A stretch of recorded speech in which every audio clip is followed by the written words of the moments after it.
Hello dear students, how are you? I hope you all are safe and healthy at home. And also, I know that you are excitingly waiting for this video. Before I start, I want to tell you that today we are going to take up a very beautiful story about an unquestionable faith and trust. In order to know this, I want to ask a question. My question for you is, whenever you are in problem, I want to know who is the first person you would approach to, or whenever you need any help, who is the first person that comes to your mind? Tell me. I know some of you might be saying parents, maybe mother, father. Some of you might be saying brother, sisters. Some of you might be saying friends. Some of you might be saying grandparents. However, I feel we can seek help of a person in whom we have a lot of trust and belief, as we know that only that person can solve our problem. In today's story, the question of trust is similarly like this.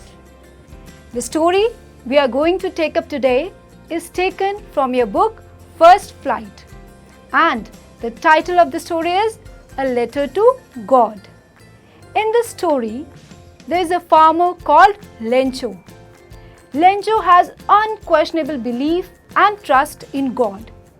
And when he has faced a great problem in life, he is going to write a letter to God. Yes, this is strange. He writes a letter to God, and let's see how he gets the response. And is he really free from his problem? To know more about it, we need to know the story. So let's get started. A Letter to God, written by G.L. Fuentes. Let's get started. Lencho's house was the only one in the entire valley. It sat on the crest of a low hill from where one could see the river and the field of ripe corn dotted with flowers that always promised a good harvest. The only thing the earth needed was a downpour. Throughout the morning, Lencho had seen the sky towards northeast. We are going to get some water. Yes, God willing. Lencho's wife called everyone for supper. Come for dinner, come. It was during the meal that, just as Lencho had predicted, by drop of rain began to fall. In the northeast, huge mountains of clouds could be seen approaching. The air was fresh and sweet. Lencho went out to have the pleasure of feeling the rain on his body. He exclaimed, "Hey, these raindrops are falling from the sky. They are new coins. The big drops are fives." But suddenly, a strong wind began to blow, and along with the rain, very large hailstorm began to fall. "Oh, it's really getting bad now," exclaimed the man. "I hope it passes quickly." It did not pass quickly.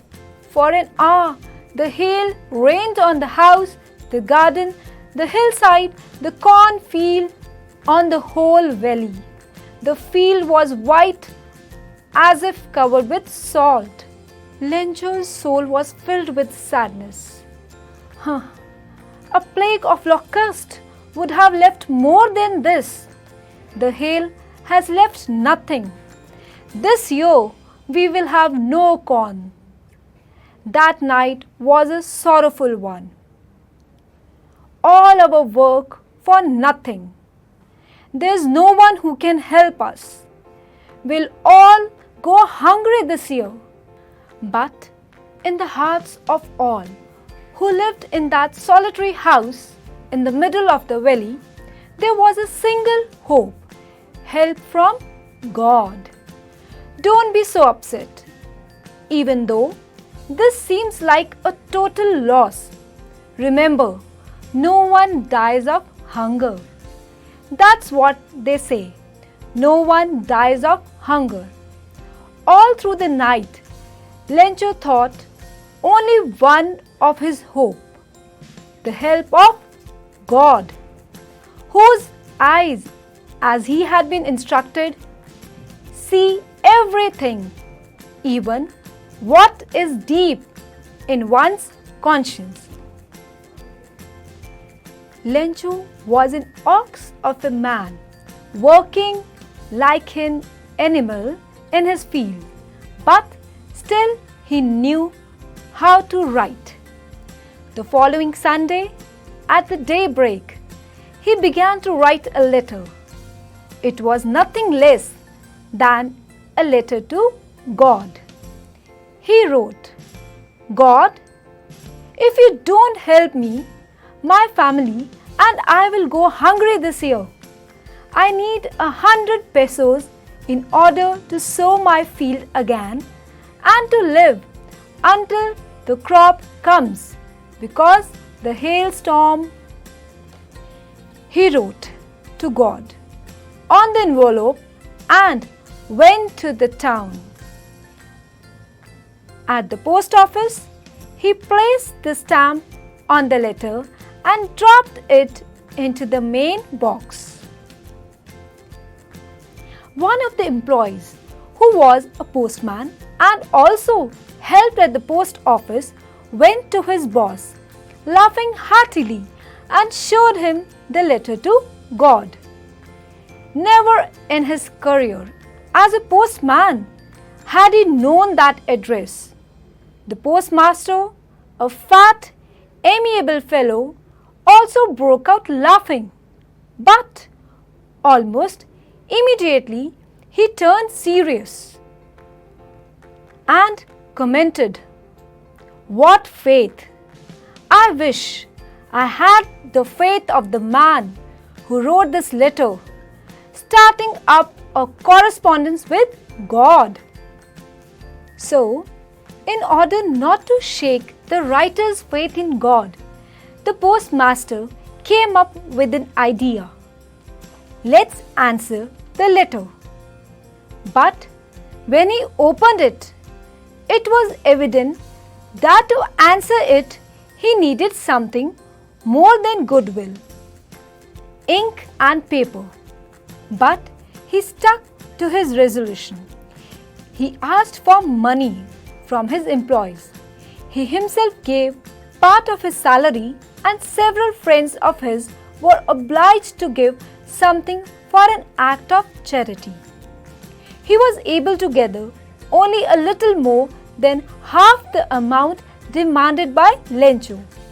He put the money in an envelope with a letter containing only a single word as a signature: God.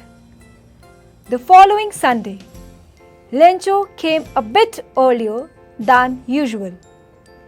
"Is there any letter for Lencho?" "Yes, here it is." The postmaster was experiencing the moment from the doorway of his office. Lencho showed no surprise on seeing the money. What a confidence!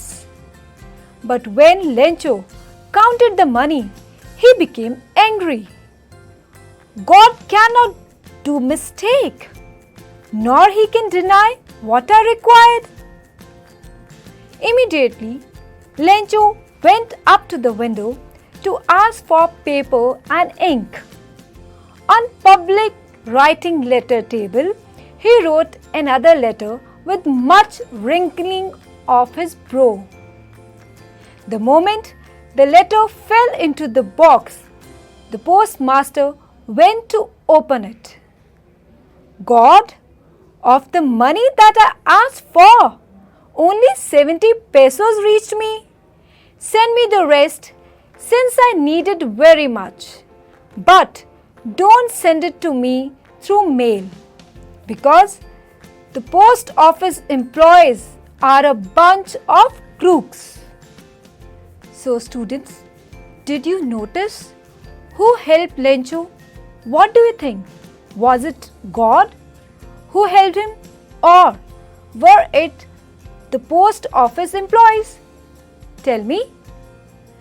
I think it were not just the post office employees, but it was his faith in God which attracted the attention of the post office employees towards his letter. This is the reason why people say that faith can move mountains. In order to understand this story, let's sum up the story. A farmer named Lencho was expecting for good shower for his cornfields. He was confident that his harvest was going to yield huge profits. To his utmost excitement, rainfall did happen, but very soon it turned into a hailstorm, destroying his entire cornfield. This hailstorm came like a big threat for the survival of his family, as their entire livelihood was dependent on the year's produce. Lencho was upset and disheartened. However, he didn't lose hope in God and had unwavering faith in Him. Lencho decided to write a letter to God, asking for 100 pesos for raising another crop and to sustain for next 1 year. He went to the post office and posted his letter addressed to God. The postmaster was surprised after reading the letter and was impressed by Lencho's immense belief in God.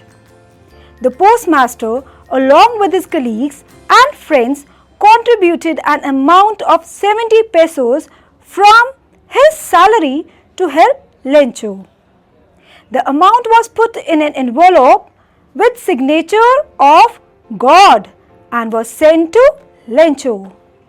On receiving the letter, Lencho was not surprised at all, but instead he got angry on finding that the amount was less than what he demanded. He once again wrote a letter to God, conveying his distrust in the post office staff and called them a bunch of crooks for stealing the balance amount of 30 pesos. I hope the story is clear to all of us. Now, based on our understanding, let's try to answer some of the MCQs based on this story. Here we go. What was the only thing the earth needed according to Lencho? Options are A. A shower, B. Snowfall, C. Strong winds, and D. Sunlight. Yes, students, try. What was the only thing that earth needed according to Lencho? Try the answer. Yes. The correct option is option A, a shower. Next, what did Lencho compare the large raindrops to? Options are A. Silver coins, B. Pearls, C. Diamonds, and D. New coins. We have read this in the chapter as well. So try to guess the right answer. He compared the raindrops to, yes, it's option D, new coins. Next,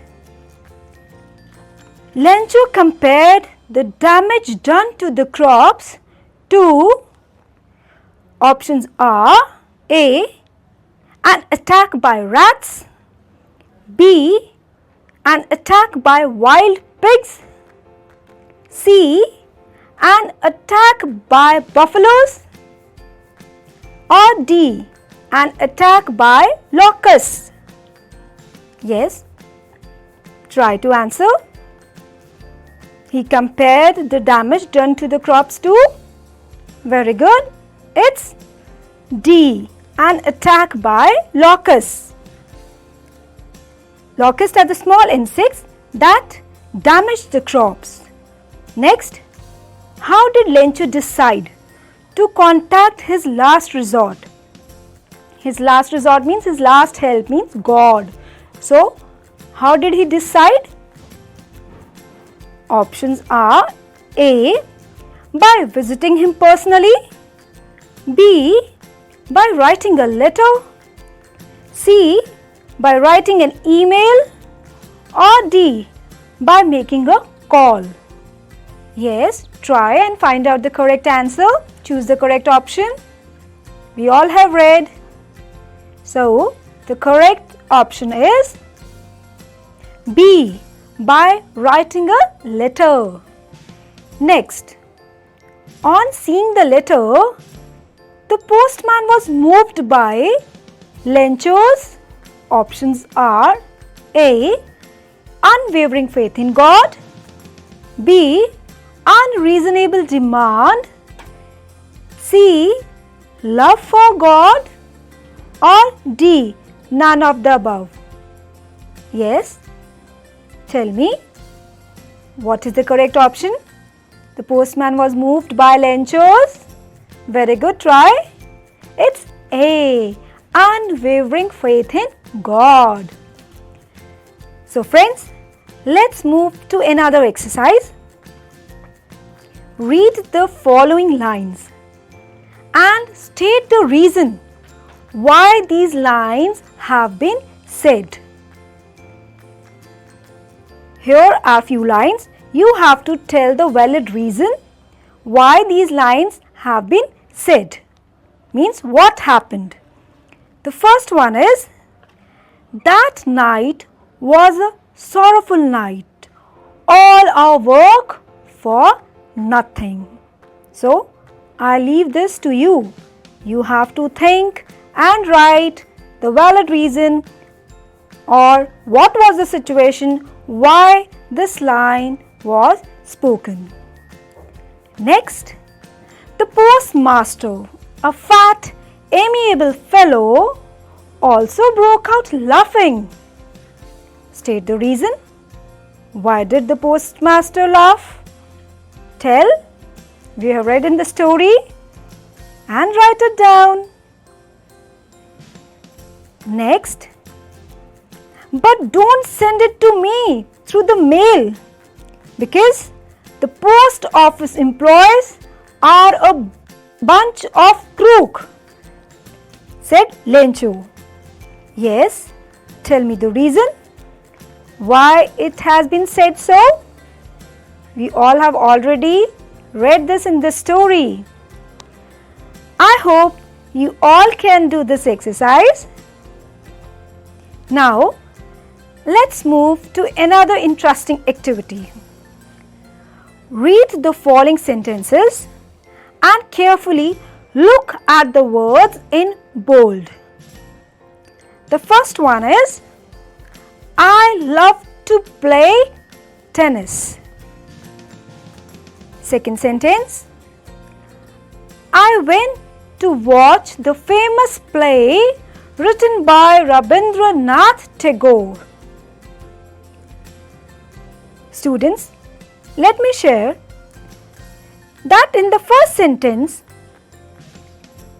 the word play is a verb which means to engage in an activity for enjoyment. Here the word play has been used as a verb. In the second sentence, play here means a theatre act. It means play in the second sentence has been used as a noun. To make it more clear, let's have a look at another example. The word is contest. The sentence is, he decided to contest in the local elections. Second, she is going to participate in a beauty contest. So, the same word contest has been used as a verb in the first one when we say he decided to contest an election, and the same word has been used as a noun when we say she is going to participate in a beauty contest. Based on the above examples, use the given words both as a verb and as a noun in a sentence. The words are protest, insult, rebel, invite and refund. I hope you all will try and use them as verb and noun.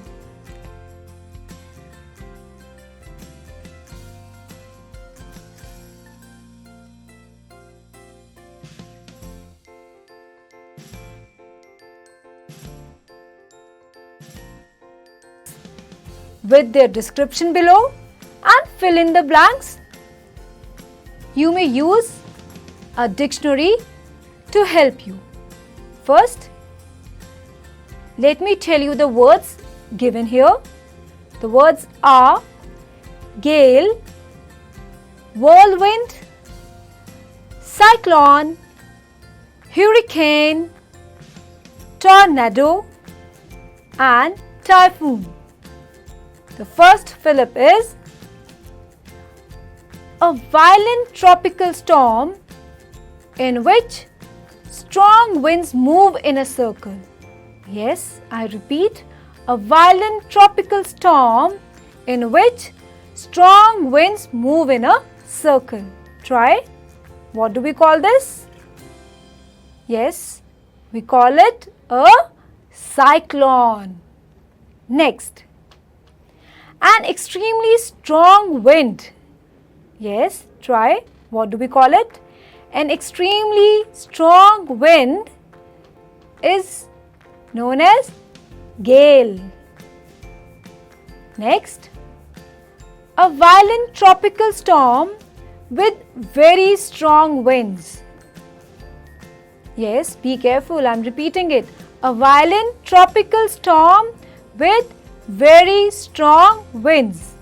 We call it typhoon. Very good. Next, a violent storm whose center is a cloud in the shape of a funnel. This we all know. Try and make a guess. Yes, it is a tornado. Very good. Next, a violent storm with very strong winds, especially in the Western Atlantic Ocean. What it can be? Try. Any guess? Yes, it is hurricane. Very good. Next, a very strong wind that moves very fast in a spinning movement and causes a lot of damage. And we have heard news about it many a times. Try. What is this? It is a whirlwind. Now, let's begin with another interesting activity. Select the words that describe Lencho from the given circle. In the story, we have read about Lencho and also we came across his different traits. So, here are few words. You have to select the words that describe the Lencho. The words are given in a circle. So, here we go. The words are greedy, naive, stupid, ungrateful, comical, selfish, sacrificing, and questioning and helpful. Let's check out the first word. That's greedy. Do you think he was really greedy? In my opinion, I don't think so. He was greedy. He never showed any greed in the chapter, and he was not unreasonable in his demand. So, I don't think greedy is the right word. Rest, I leave it to you. You can decide the correct words that describe Lencho, and you can write them as per your understanding. Go through it and write it down. Think carefully about his character, about the incidents of the story. Then you can make them out easily. Okay, now it's time to reflect. Reflect on a thought and write about it. Imagine yourself to be in place of the postmaster. Write a diary entry expressing your views on how you would have reacted to Lencho's letter to God. I hope it is an interesting activity. So, you have to write a diary entry as a postmaster. Also, you can use the following clues. For example, the clues are surprising, unshaken faith, unbelievable, and so. Use them and write a diary entry. So, dear friends, I hope you have enjoyed today's video, and also you have learned an important moral from the story. That is, one should have unshakable belief and trust, because when your trust is unshakable, it can shake mountains. On this positive note, I wish you all the best, stay healthy and enjoy learning. Thank you.